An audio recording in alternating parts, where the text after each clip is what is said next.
this Ikhlas, chapter 112. We're going to explain how to use the Quranic Arabic grammar.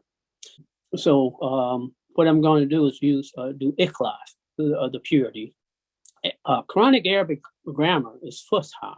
It established the grammar that's out there, and it's not that complicated in comparison to college Arabic.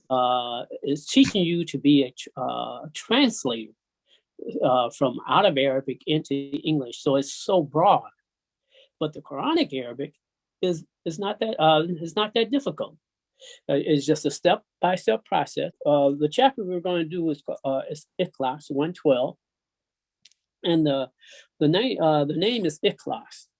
Now, a lot of the Arabic verses have the same words within the verses itself or the chapter itself, and in this case, Ikhlas is not with, and it's been translated as the unity. It's translated as the purity, but the root word of the title is Khalasa, which means that which is concluded. And the Arabs, when they were in like a circle of discussion, and they go around a particular point, it finally comes to the point that they exhaust all the input. They say Khalas. So the first word, that chapter, is Qul. It is a command form of the verb Qala, which means he said.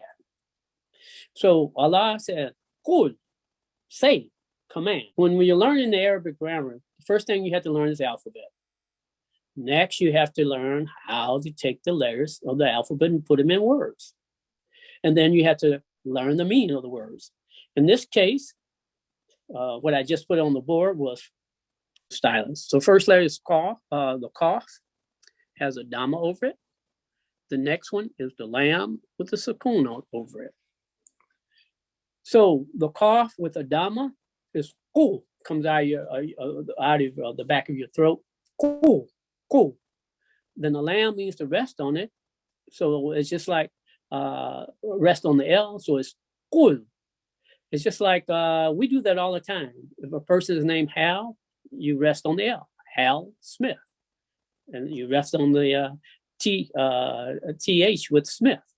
So it's Qul, and it means say. Again, once you learn the rules of the grammar, in this case, we're dealing with the verb.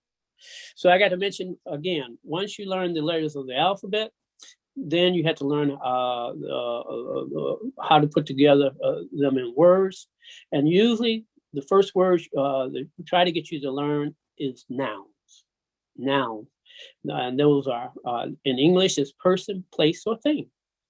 In Arabic, is person, place, and thing, and adjectives, and adverbs, and pronoun.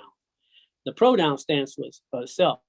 However, the noun, the adjective, and the adverb has the same. If it's have the same three-letter root, then from that three-letter root that you learn, you can get the noun, you can get the adverb, and you can get the adjective. So Arabic itself is made of nouns, verbs, and particles. Nouns, verbs, and particles. Three things.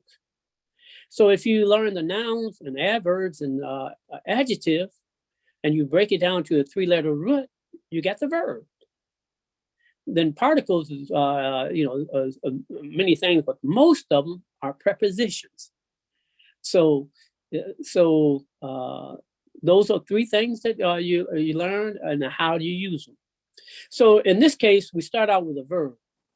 So Qul means say. Qala is three-letter root, or sometimes they might show it with a Ka, the Wa, and the Lam. Qala. This can be conjugated. If I wanted to say, I speak, to be Qultu.